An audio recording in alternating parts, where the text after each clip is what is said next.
तत्तु सवीर्यं करवावहै तेजस्विनावधीतमस्तु मा विद्विषावहै। ॐ शान्ति शान्ति शान्तिः। Verse number 11.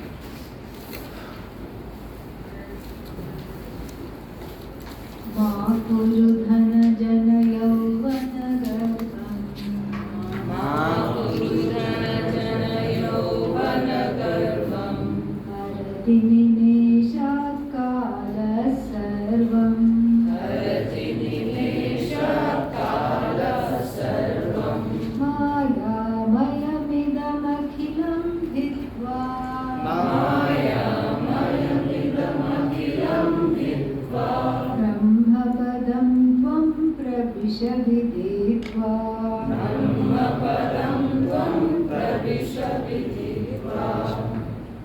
So, this is again a teaching on having objectivity with regard to wealth, etc. Are you able to hear me back there? Yes? Okay? Having objectivity with regard to three things. Yauvana. What is Yauvana? Youth.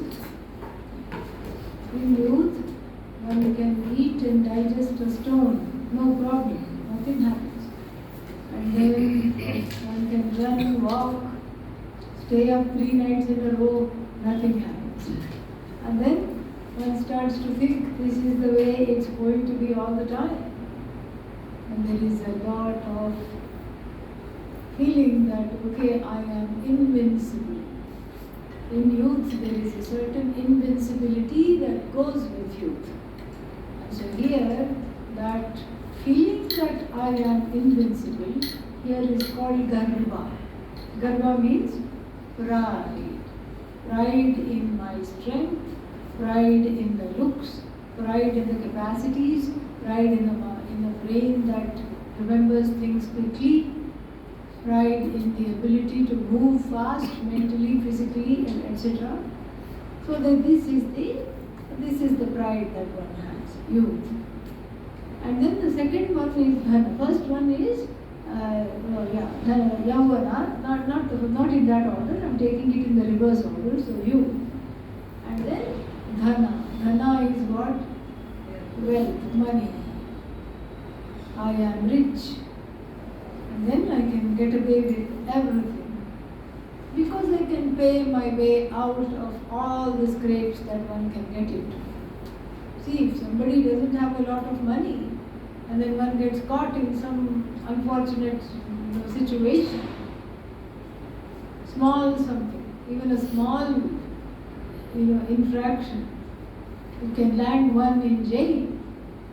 But then if one is rich and has strings to pull and connections, all these things, you can do something very big and still stay out of prison because you have wealth and you have all these people at your behest because of the wealth. Wealth also brings in what is that called? Position. So position, power, etc. That also don't feel proud of the wealth. Why? Here today, gone today. Sometimes wealth is like that. See, we say wealth is, in India we don't consider wealth as wealth. We say it is Lakshmi. And who does Lakshmi belong to? I better remember that. Lakshmi belongs to Lord Vishnu. The moment I think she belongs to me, she leaves. Immediately. Because she is very easily claustrophobic. She doesn't like being hoarded. And in a very strange way, the more you give, the more you get. Lakshmi she's a social butterfly. She likes to be in circulation. Lakshmi doesn't like to sit in a locker. Lakshmi hates the bank. Lakshmi doesn't like to sit in the back all the time. She gets tired, bored and depressed. So she has to be in circulation. She has to visit many friends. And she has to bless a lot of people. She doesn't believe in exclusivity. No, you can't have her exclusively. So that is Lakshmi. But these are just sayings. So what if I try to hold her? What will happen? What will happen is that she will unleash her elder sister. You don't want her elder sister anywhere near. What's the elder sister's name? Alakshmi. Yes. Not Lakshmi. Lakshmi means not Lakshmi. And Lakshmi is, the word Lakshmi is resplendent, shining, like gold. She's all shining. She's the shine of abundance. And she will brook no scarcity. But when you have her, if you think that you don't have her, and you tell everybody I don't have any money, I don't have Lakshmi, then she unleashes upon one her elder sister, whose name is Alakshmi. She's called Jyeshtha, means elder one, and she's also Alakshmi, opposite of Lakshmi. If Lakshmi is wealth, abundance, sharing, giving, power, compassion, all these things, Alakshmi is scarcity with a capital S. That's who she is.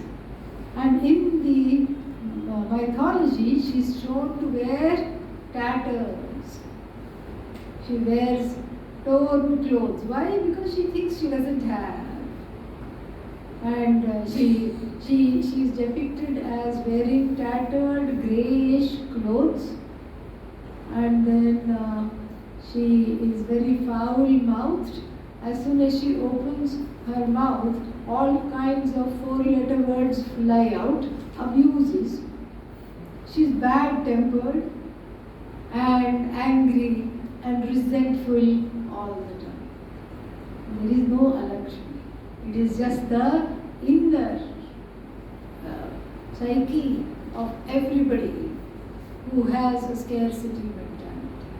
Scarcity brings anger, scarcity brings resentment, scarcity brings fear. All these three things are Alakshmi. So in our prayers we say, Lakshmi, please come and visit me. Leave your elder sister at the door. Please do not bring your elder sister inside my house. And it's not enough to say that. The elder sister is not really at the door. The elder sister is sitting in the heart, and we have to put her out. Put her out. How? By developing a cheerful demeanor. A cheerfulness is Lakshmi. If something happens and one goes around with a sour face, it's very infectious. You hang around such a person. After half an hour, you also start to feel something is wrong with me. You also start to feel that. It's kind of addictive. And same thing with if you are around a person full of cheer, who is smiling, who is happy, then that is also very infectious. Because people are empaths. Generally, we are empathetic. So if we hang around persons who are angry, fearful, and feeling scarcity, feeling scared all the time, feeling resentful, feeling like not giving at all, then that kind of a lack, or that kind of a sense of lack spreads. Because it hooks in everybody's sense of lack. And so therefore, we invite Lakshmi and keep Alakshmi at bay. So we invite Lakshmi and then we let her go.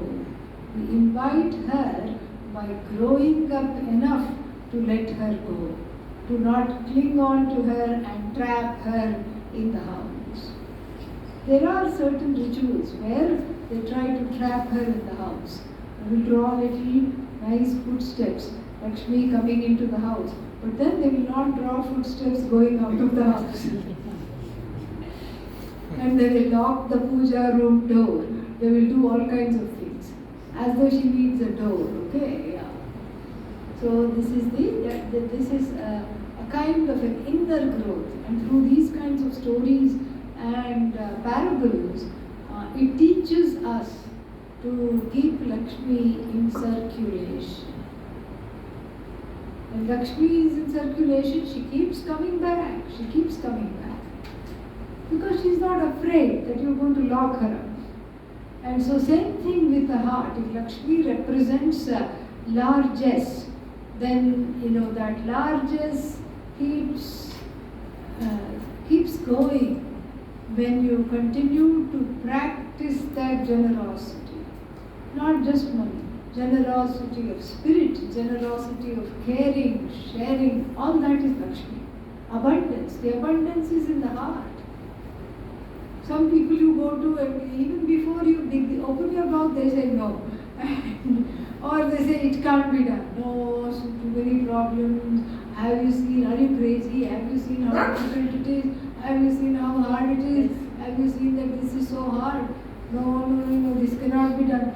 But let's try. No, don't even think about it. They are kind of downers, and they are there to exhaust other people's karma, I suppose. But then, here you get into the place of living big. Living big is not spending money. It's about being big. Being Ishvara-esque, Ishvari-esque in the heart. Having a smile on the face. What does it cost? Nothing. This is also Lakshmi. Smile on the face is Lakshmi. And Pujya Swamiji always used to, somebody asked Pujya Swamiji, right here in Rishikesh, in a satsang. And this man was very brave, because his question was, Swamiji, what is the difference between you and me? This was his question. A very daring question. And Swamiji said, I can think of one difference, he said.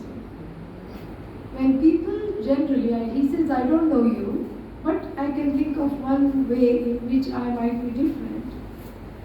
Generally, when people approach somebody, what is the feeling? First we size them up. Who are they? Doctor, lawyer, impoverished brahmachari. Okay. So, if it's the third category, duck. Because they may ask for money, or they will say, take me here, take me there, and they do that. So, we size up people. We size up people, and then after we size up, then the next question that's there in the mind is, what do they want? Maybe they want something. Maybe they want my notes, and I don't have the time to give it to them. And let them take their own notes. Why should I give? Why should I share my own notes? And I'm not going to do that. And so this is the feeling. So already the heart is filled with who? Alakshmi. One has become small. The more you say, I don't have, I can't give, I don't have, Alakshmi takes over. Alakshmi says, haha, I'm going to live inside you now. Here I come. Thank you for the invitation. No, I didn't invite you. Too late. You just did when you said, I can't give, I don't have. And you could smile, but you did not smile. All these things. So the Alakshmi is activated, triggered. When one is triggered, the Alakshmi just parades. And then smallness begets smallness. So if this is the approach to the person, what will you get back? The same kind of treatment you will get back. And what Swamiji said is that when somebody approaches me, the first thought that naturally comes in my mind is, how can I help? How can I be of service? Such a beautiful thought. Such a beautiful thought. Here one is afraid. There is a fear. There is so much time being wasted. And there are classes coming out of the nose. There are that many classes. And then what, even a holiday cannot be enjoyed. Extra Sanskrit lessons, I heard. And then tutoring and all these things. Even one holiday is for all these things. So then one feels very pressed. repressed, depressed, pressed, in all ways. And so there is no inner leisure. It's not about being busy. Everybody is busy. The corporate CEO of a big company, he is also busy, she is also busy. It's about inner space. That's what is the phala, the prasada of meditation, is to have that inner space and say, I can manage, I can do it. Even when one is overwhelmed. Okay, maybe I just need to go sit and have some downtime. Maybe I need to breathe. Maybe I need to take a nap. I check in with myself. Maybe I need to just relax for a bit and then I can be back. Maybe the mind will clear enough to make a list and to drop things that are not needed and to have what is needed. So like this, one is big, one lives in a big way. And so therefore, this is different from locking up Lakshmi. Okay? A new acronym for a new meaning for LOL. Locking up, locking off Lakshmi. You don't lock her up. You don't lock her up. You can't. When you share, then it all comes back to you 100-fold, 1,000-fold. And another one of Pujya Swamiji's saying, which has become very famous, is this one: give the world the best you have. Give the world the best of yourself, the best you have, and the best will come back to you. Very nice, is it not? Give the world the best of yourself and the best you have, and what comes back to you is that the best will come back to you. What if I don't give the world the best I have? Then the best will come back to you. That's all. So, Ma Kuru Dhana Garvam, and then Yauvana Garvam, youth. Garva here is just trying to think that it is permanent when it is not. Then finally, Jana. Jana means people. I have people I can call and they are at my behest. I can just order them around and they'll bring me things. This is again a very big myth. Myth means mithya. It's a very big myth. And nowadays you don't need to have a following in literally speaking. You can have a following on social media. How many followers on Twitter? What is that other one? Facebook. Instagram, Facebook. And one 12-year-old was in the Prasad line one time and she says to me, Can you please like me on Facebook? I said, what? Can you please like me on Facebook? I said, I can like him on your face. Why should I? Facebook, no, I'm trying to collect some likes.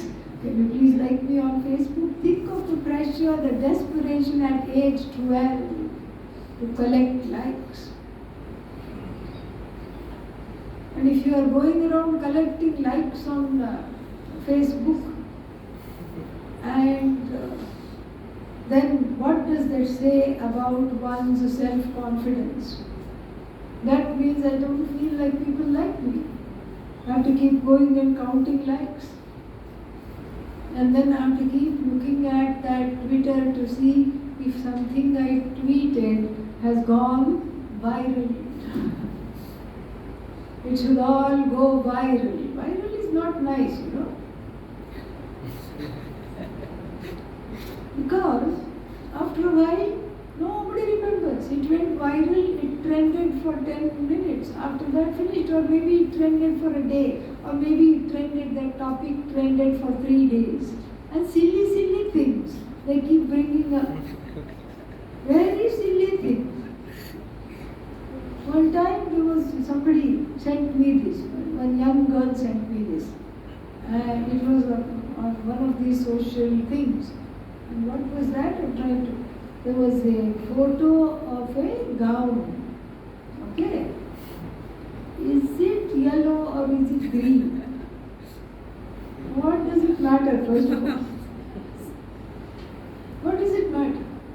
If you keep thinking about the gown, it will bring you down. That's what it is.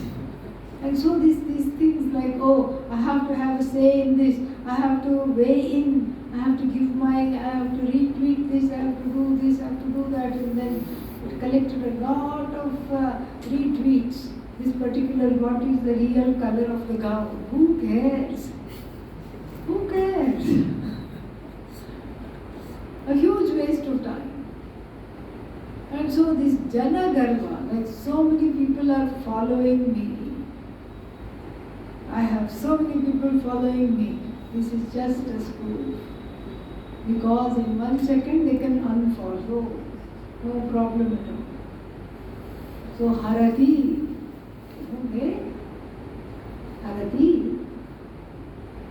goes away. This Garva and the cause of the Garva goes away. Nimeshat.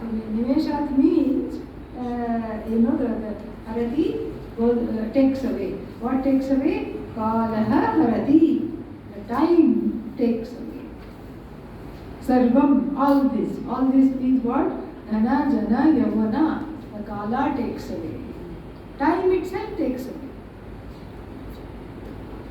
Suddenly wrinkles. Suddenly all kinds of popping noises from the joints. Suddenly pain here, there and everywhere. So as one grows older, don't ask where is it hurting.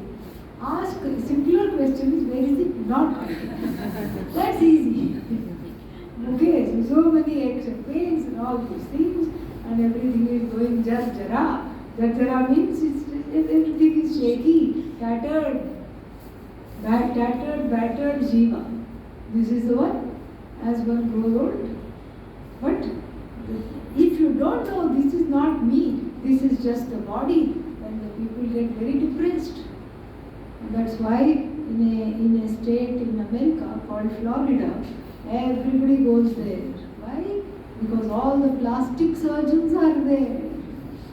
Some tuck, some lift, some cut, something or the other. At any rate, I have to look a certain way. I cannot handle the ravages of time. Even Swamis are not spared. 2 years ago or 1 year ago, I forgot, somebody came and said, oh, I see that you are developing wrinkles. I have got you a wrinkle cream. Please take. Not wrinkle cream, anti-wrinkle cream. Please take. I said, no, thank you. So, this is that. It's one thing to not accept oneself. Another thing to not accept somebody else. Very strange. And so, all these things, this kind of thing, Harati, Kalaha, Harati. When Harati? Nimeshat. In a blink of an eye. Nimisha, Unmisha means the blinking of the eye. Closing, opening, Nimisha. Nimeshat. In a blink of the eye, it can all go away. Let's say the whole Twitter itself goes down, along with all your followers, finished. Let's say that itself, due to some kind of a recession or whatever it is, global recession, that can go. Facebook was kind of close to going, and then it got revamped somehow. Let's see how long it lives. And so this is the teaching here. Harati nimeshat kalaha. Time is the greatest devourer. Time is the greatest leveler. Time is the greatest eater upper of all the things you think is you, and you have become very identified with them. Then what? Mayamayam idam akhilam. Idam akhilam. Akhilam. Mayamayam. Mayamayam. Maya here is a dependent reality. So the body which is aging is dependent upon what? Okay, every question I ask, the answer is Atma, okay? So the body which is aging is dependent on what? Atma. The mind which is aging is dependent on what? Atma. The wealth and everything that one has is ultimately dependent on what? Atma. Everything is dependent on Atma. Atma is the only one that is not dependent on anything else. That's why we say self-sufficient, self-revealing, self-evident I. It's not dependent on anything else at all. And so Maya means this projected reality, this empirical reality which is a projection of Ishvara. That one Ishvara has as though manifest in many names, many forms, many things, and then what? And then we take each thing to be real. Anything other than the I is, we can't say unreal, because it is there, it is tangible, like even this pot. We can't say it is unreal. It's very scared because I'm holding it only with 2 fingers. It says, put me down. So if it had a human mind, it would say that. So we can't say the pot is unreal. Why? Because it is evident. You see it, everybody sees it, I see it, you see it. So the pot is not unreal. The pot is not real either. Why? Clay is its reality. The whole of pot is nothing but clay. When I smell the pot, the smell comes of the earth. Earthy smell is there.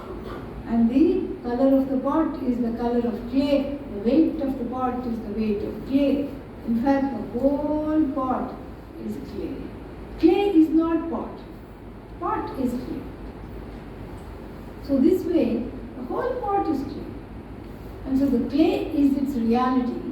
And you cannot call the pot unreal because it is existent. But its existence is a dependent existence on clay.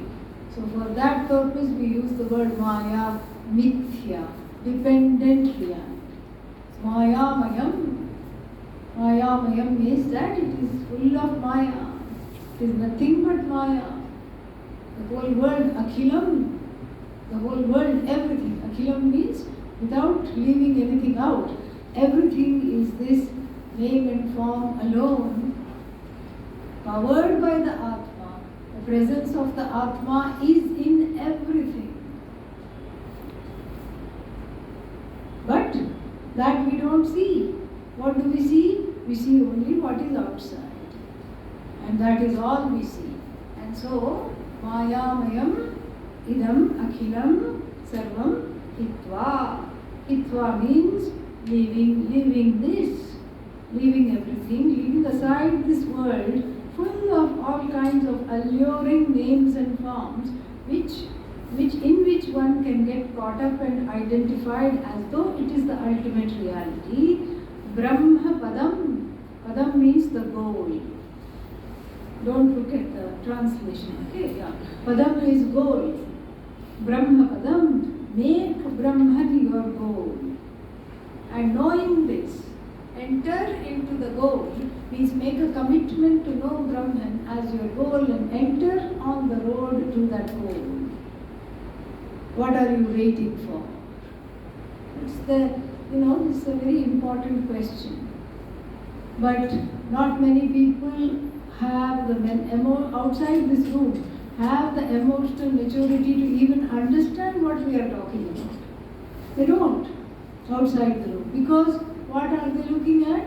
They're just looking at, what is for dinner, what is for lunch. And then, there is some wonderful bells ringing, let's go see what's happening there. There is some lights, let's go see what's over there. Why is that all dressed up? Let's go there. And where to go tomorrow, where to go day after tomorrow, all kinds of things. Outside this room, the world is a very, very different place. The the preoccupations are different. The preoccupations are all about artha and kama pursuits, and how to manipulate somebody in order for them to listen to me. This is the pursuit. How to make them listen to me. How to get power over them. How to make sure that I am always popular. And for that, what do I have to do? I have to bring somebody else and put them down. But that is adharma, doesn't matter. What dharma, what adharma? So I can put them down so that I can look good. And so, like this, there is a whole world fully powered by insecurity, a sense of lack, no emotional maturity or very little emotional maturity. And that's why the first portion of the Veda is very useful. Enter into all kinds of the prescribed ashramas and everything, do your duty. Learn all these things and get mature inside the society before coming here. That is the idea. But maya mayamidam akhilam hitva, leaving everything, brahma padam tvam pravisha, enter into the goal that is Brahman. How? Viditva, having known the ephemerality of this world, this jagat, having known how fickle everything is, examining the world and understanding how impermanent it is. Choose the permanence, choose the truth of yourself, choose Brahman. And that, make that your goal, having understood the impermanence. Next one we will skip, because it expresses some things we have already seen about time being fleeting, etc. And verse number 13 encourages one to do satsang, to seek the company of people who are also on the same quest as yourself. Kate kanta dhanagata chinta, Kate kanta dhanagata chinta, Vatulakim tava nasti niyanta, Vatulakim tava nasti niyanta, Trijagati sajjana sangati reka, Trijagati sajjana sangati reka, Bhavati bhavarnavatarane nauka, Bhavati bhavarnavatarane nauka. We'll see this after the weekend. Purnamadaഃ purnamidam purnāt purnamudachyate purnasya purnamadaya purnamevavashishyate. Om Shanti Shanti Shanti. Hari Om Shri Gurubhyo Namaha. Hari